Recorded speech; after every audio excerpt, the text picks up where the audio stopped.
जय श्रीमन्नारायण, जय जय श्रीमन्नारायण। श्रीमते रामानुजाय नमः। ओम ओम अस्मद्गुरुभ्यो नमः। ओम अस्मत्परमगुरुभ्यो नमः। ओम अस्मत्सर्वगुरुभ्यो नमः। श्रीमते रामानुजाय नमः। काश्यपान्मय संजातं नारायणपदाश्रितं श्रीमन्नारायणं वन्दे यतीश्वरश्रियाजुषं वेदान्तद्वयतत्त्वज्ञं मन्त्रमन्त्रार्थदं गुरुं श्रीमन्नारायणाचार्य रामानुजयतिं भजे।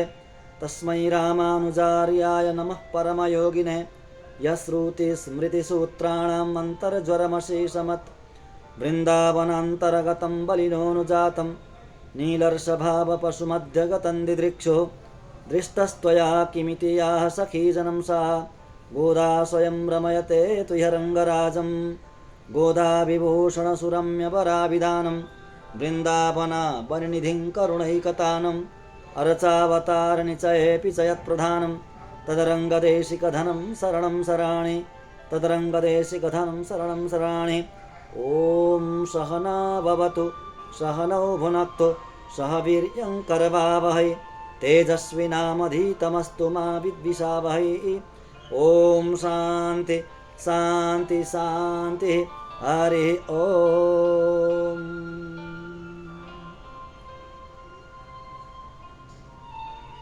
अखिल कोटि ब्रह्मांड नायक अकारण करुणा वरुणालय भक्तवांछा कल्पतरु शरणागत वत्सल भक्तवत्सल परब्रह्म परमात्मा श्रीपति भगवान श्री लक्ष्मीनारायण का असीम अनुकंपाद्वारा हामी वेदान्तको सारभूत ग्रन्थ अर्थपञ्चक वेदान्तको चिन्तन गर्दैछौँ। हामी यो ग्रन्थको स्वाध्याय गर्दैछौँ।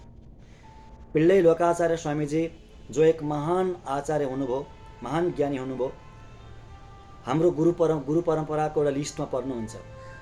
लोकाचार्याय गुरवे कृष्णपादस्य सुनभे संसार भोगी सन्दष्ट जीव जीवातवे नमः भनेर उहाँको स्तुति गाइन्छ। उहाँले शास्त्रका अत्यन्तै गम्भीर विषयलाई प्रकाशित गर्दै 18वटा रहस्यमय ग्रन्थहरू उजागर गरिदिनु हो। तिनीहरूमध्ये एउटा ग्रन्थ हो अर्थपञ्चक वेदान्त। वेदान्तको सार, वेदान्तको पनि रहस्य। 5वटा विषय, प्रत्येक मनुष्यले त्यसमा पनि शरणागत प्रपन्न श्री वैष्णवले नजानी नहुने 5वटा विषयहरू। आत्माको स्वरूप, परमात्माको स्वरूप, पुरुषार्थ स्वरूप, उपाय स्वरूप र विरोधी स्वरूप। हामीले आत्माको स्वरूप पनि बोध गर्यौँ, परमात्माका स्वरूपहरू पनि बोध गरिसकेर हामी अहिले पुरुषार्थ स्वरूपमा छौँ। पुरुषार्थ स्वरूप, पुरुषेण अर्थनीय पुरुषार्थ, पुरुषले आर्जन गर्नुपर्ने, कमाउनुपर्ने विषयलाई पुरुषार्थ भनिन्छ। ती पनि 5वटा हुन्छन् भनेर व्याख्या गरिसक्नुभयो। धर्म, अर्थ, काम, मोक्ष यी 4वटा पुरुषार्थ हुन्छन् शास्त्रको निर्णय अनुसार। र अन्तिम मोक्षलाई पनि 2 भागमा बाँडेर 5वटा बनाउनु भएको छ लोकाचार्य स्वामीजीले। धर्म, अर्थ र कामको हामीले वर्णन गरिसक्यौँ। अब हामी मोक्षमा छौँ। मोक्षलाई 2 भागमा बाँडेर हेर्दाखेरि कैवल्य मोक्ष र भगवत अनुभव, आत्मा अनुभव र भगवत अनुभव, यसरी 2टा नाम दिनुभएको छ स्वामीजीले। आत्मा अनुभव, जसलाई कैवल्य मोक्ष पनि भनिन्छ, त्यो मोक्ष नै हो। संसार छुट्छ तर भगवत प्राप्ति पनि हुँदैन। संसारको दुःख सकिन्छ र आफ्नो आत्मामा स्थिर हुन्छ। त्यो आत्मामै स्थिर भएर रहने त्यो स्थितिलाई आत्मा अनुभव भनिन्छ, कैवल्य मोक्ष भनिन्छ।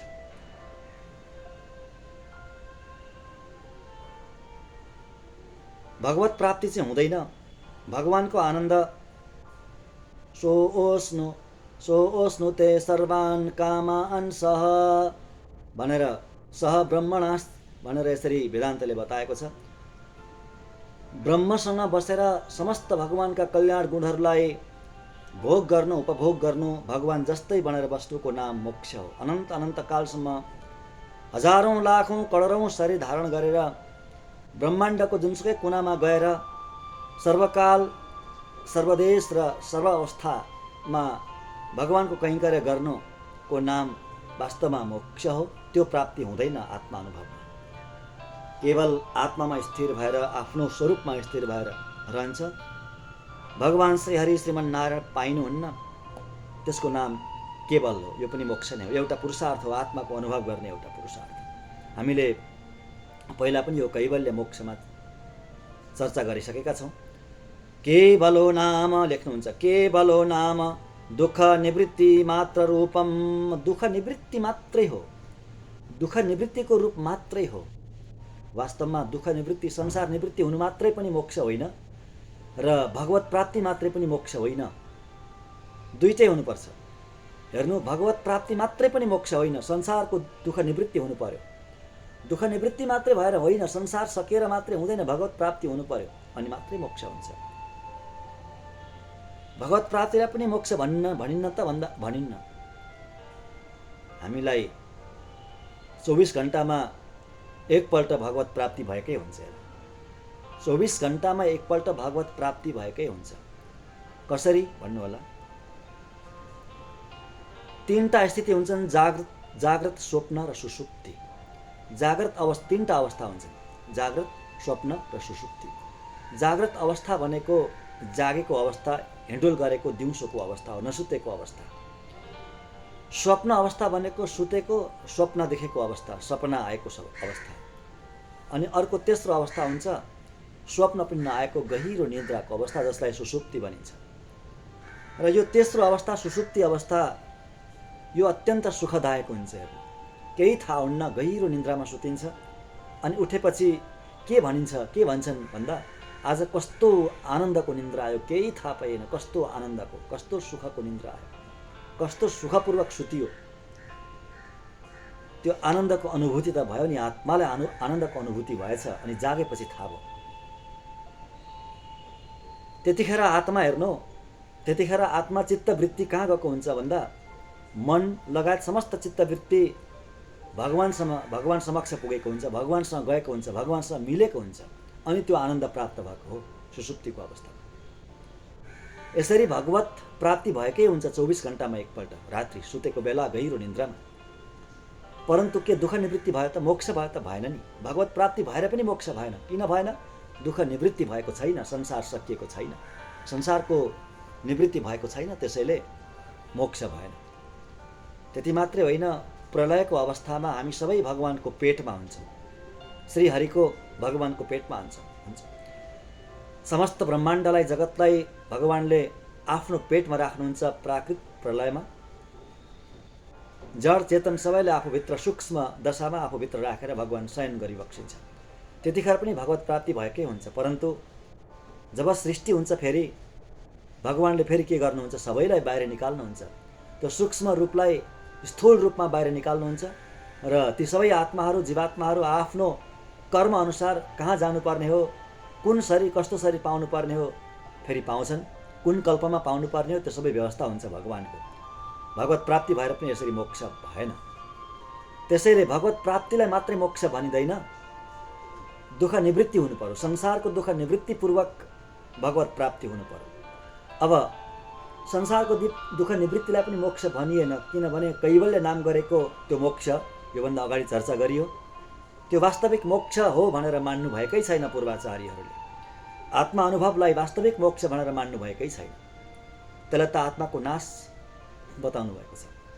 यसरी संसार निवृत्तिपूर्वक भगवत प्राप्तिको नाम मोक्ष हो, वास्तविक मोक्ष। केवलो नाम दुःख निवृत्ति मात्र रूपम, केवल आत्मानुभवम मोक्ष इति वदन्ति।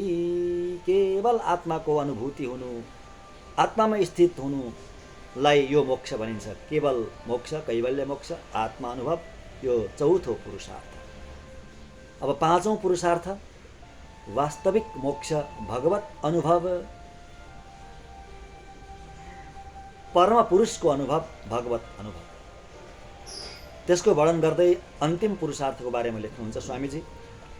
अथ परम पुरुषार्थ लक्षण मोक्षो नाम प्रारब्ध कर्म विशेषाणामवश्यानुभाव्यानां पुण्य पापानां नाशे अस्ति जायते परिणमते विवर्धते पक्षीयते विनश्यति इत्युक्तप्रकारेण षड्भावविकारास्पदं तापत्रयाश्रयं भगवत्स्वरूपं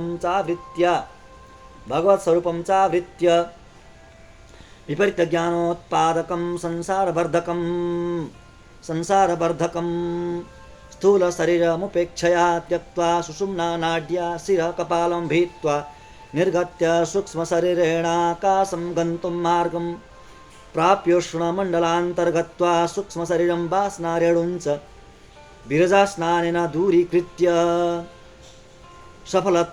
सफलतापनिवर्तका मानवकरस्पर्शं प्राप्य शुद्धसत्त्वात्मकं पञ्चोपनिषण्मयं ज्ञानानन्दजनकं भगवदनुभवैकपरतेजोमयमप्राकृतविग्रहं लब्ध्वा किरीटयुक्ते स्वमरेषु प्रत्युत गच्छत्सु श्रीमहामणिमण्डपं प्राप्य लक्ष्मीसहितं भूनीलानायकं देवसमूहेषु सेव्यमानेषु ज्योतिः प्रवाहे आविर्भवद्रूपं श्रीवैकुण्ठनाथं नित्यमनुभूय नित्यकैङ्कर्यं स्वभावविशिष्टतया स्थितिः। यसरी वर्णन गर्दै लेख्नुहुन्छ पिले लोकाचार्य स्वामीजी। परम पुरुषार्थ लक्षण मोक्ष अथवा भगवत अनुभव रूपी मोक्ष पाँचौं पुरुषार्थ के हो त? नाम अब यसलाई शरीरको पहिला यो स्थूल शरीरको विशेषण बताउनुहुन्छ। त्यस्तो शरीर त्यागेर वैकुण्ठमा गएर बस्नु भगवत अनुभव हो, पाँचौं पुरुषार्थ हो, वास्तविक पुरुषार्थ हो भनेर बताउनुहुन्छ। पहिला यो स्थूल शरीरको वर्णन गर्नुहुन्छ। कस्तो छ हाम्रो शरीर? प्रारब्ध कर्म विशेषाणामवश्यानुभाव्यानां पुण्यपापानान्नाशे हेर्नु, पुण्य र पाप यो शरीरमा रहन्छ। जबसम्म रहन्छ जबसम्म यो शरीर रहन्छ तबसम्म प्रारब्ध रहन्छ र पुण्य र पाप पनि रहन्छ। पुण्य र पाप रहनुको नाम नै प्रारब्ध रहनु हो। तीन प्रकारका कर्म हुन्छन्: सञ्चित कर्म, क्रियमाण कर्म र प्रारब्ध। यी तीन कर्मको बारेमा फेरि कुनै दिन हामी चर्चा गर्नेछौँ। कस्तो कर्मलाई सञ्चित कर्म भनिन्छ, कस्तो कर्मलाई क्रियमाण कर्म भनिन्छ र कस्तो कर्मलाई प्रारब्ध कर्म भनिन्छ। यी तीनवटा कर्महरू जान्नै पर्ने विषयहरू हुन्। फेरि चर्चा गरौँला। अब हामी अहिले प्रारब्धको बारेमा चर्चा गर्छौँ। प्रारब्ध भनेको एउटा कर्म हुन्छ, प्रारब्ध नाम गरेको एउटा शरीरले भोग्नुपर्ने कर्म। त्यो छुट्याइएको हुन्छ।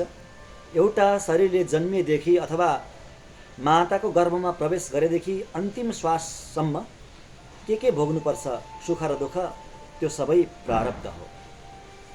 त्यो शरीरले भोग्नुपर्छ।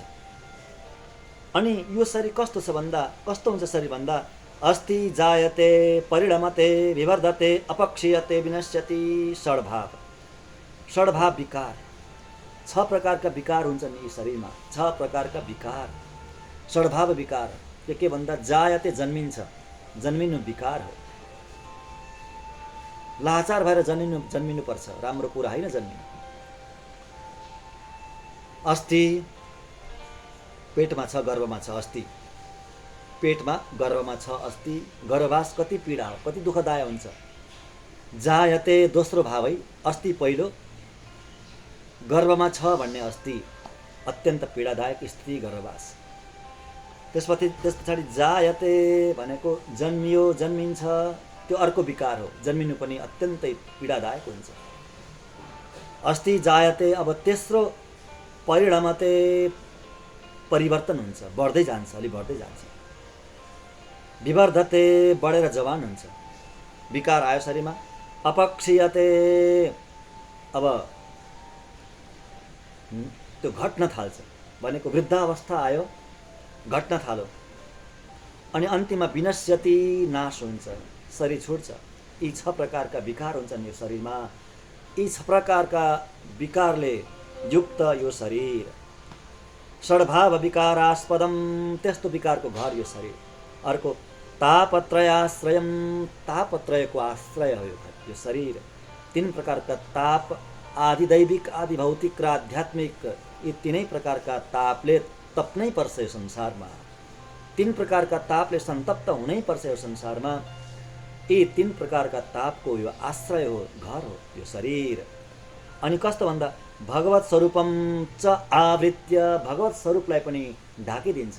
भगवानको शरीरको, भगवानको स्वरूपको अनुभव हुन दिँदैन, आत्माको अनुभव हुन दिँदैन यो शरीरले, ढाकिदिन्छ। आफ्नो स्वरूपलाई पनि ढाकिदिन्छ। आफ्नो अत्यन्त दिव्यात्म स्वरूप, भगवानको जस्तै स्वरूप यो आत्मा, भगवानको अत्यन्त प्यारो वस्तु, ज्ञान र आनन्दको खानी यो आत्मालाई ढाकिदिएको हुन्छ, अनुभव हुन दिँदैन, परमात्माको अनुभव हुन दिँदैन।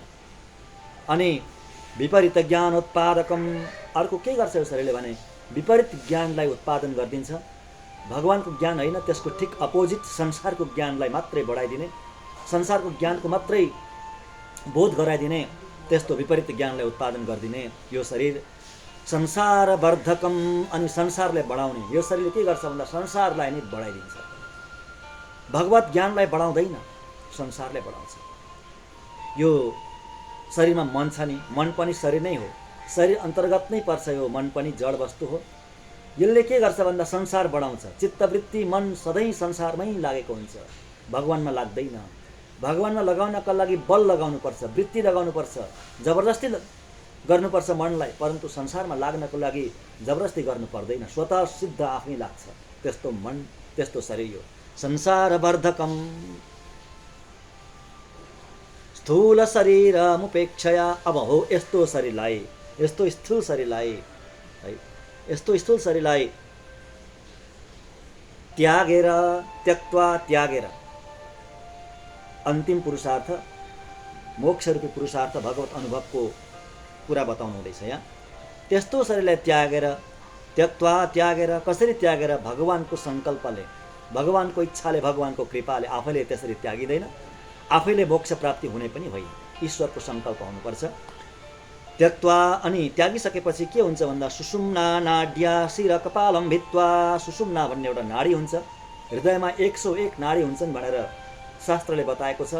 पुरै शरीरमा 72,000 नाडी हुन्छन्, त्यसमा 101 नाडी त यो हृदयमा मात्रै हुन्छन्, हार्टमा, हृदयमा।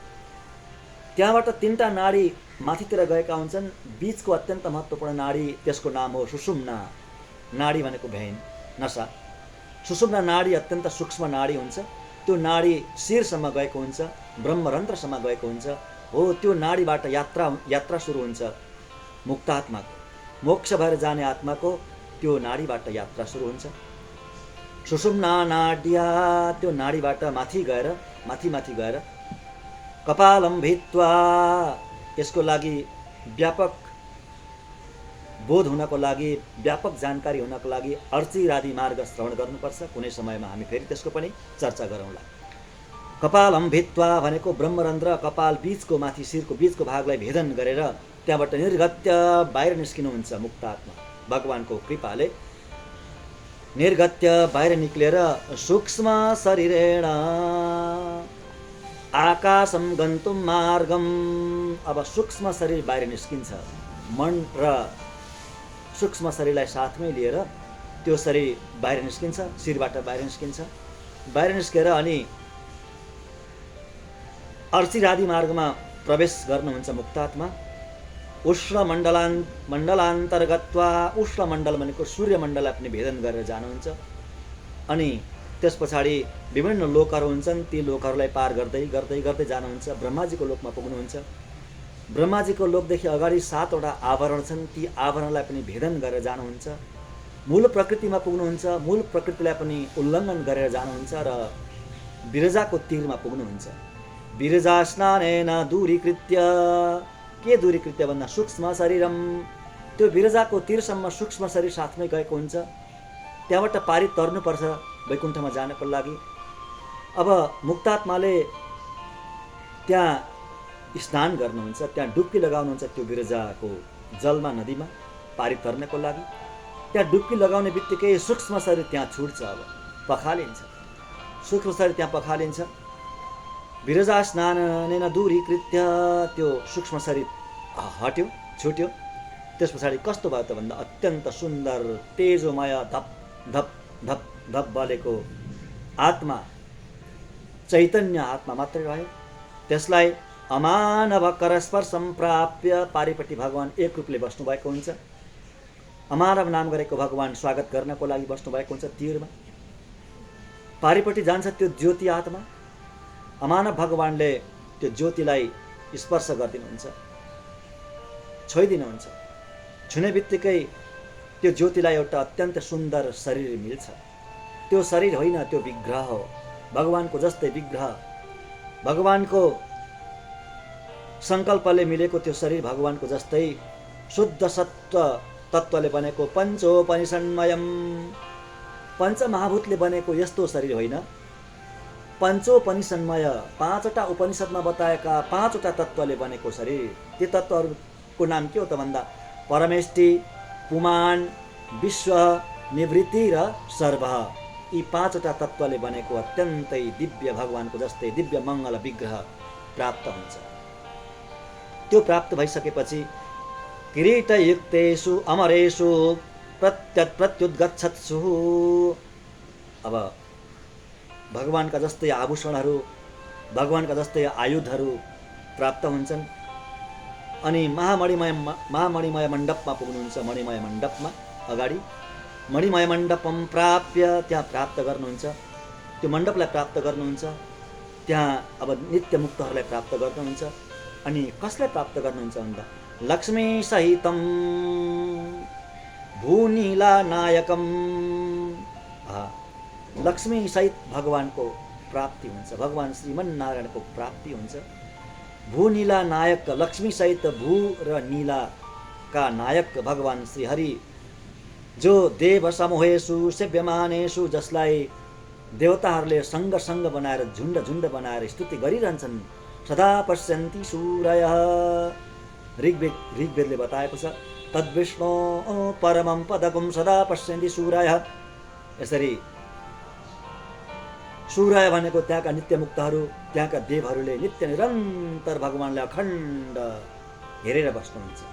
त्यहाँबाट भगवानको श्री विग्रहबाट नेत्र नै हट्दैन, नजर नै हट्दैन अनन्त अनन्त कालसम्म। त्यति सुन्दर भगवानलाई पाउनुहुन्छ। ज्योति प्रभाहे आविर्भवत रूपम, ज्योतिमय प्रभु को भन्दा श्री वैकुण्ठनाथम, वैकुण्ठनाथ भगवानलाई प्राप्त गरेर नित्यम अनुभूय, नित्य अनुभव गरेर। अनुभव भनेको के हो? अनुभव भनेको प्रत्यक्ष हुनु, देख्न पाउनु, छुन पाउनु, आलिङ्गन गर्न पाउनु, सबै गर्न पाउनु, प्रभुलाई चुम्बन गर्न पाउनु, प्रभुलाई, भगवानलाई, ईश्वरलाई वार्तालाप गर्न पाउनु, त्यसको नाम हो अनुभव हो। यस्तो प्रत्यक्ष अनुभव हुन्छ भगवानसँग। भगवानले गले लगाउनुहुन्छ, छातीमा लगाउनुहुन्छ, काखमा राख्नुहुन्छ, भगवानसँग वार्तालाप हुन्छ त्यहाँ। त्यस्तो अनुभव हुन्छ।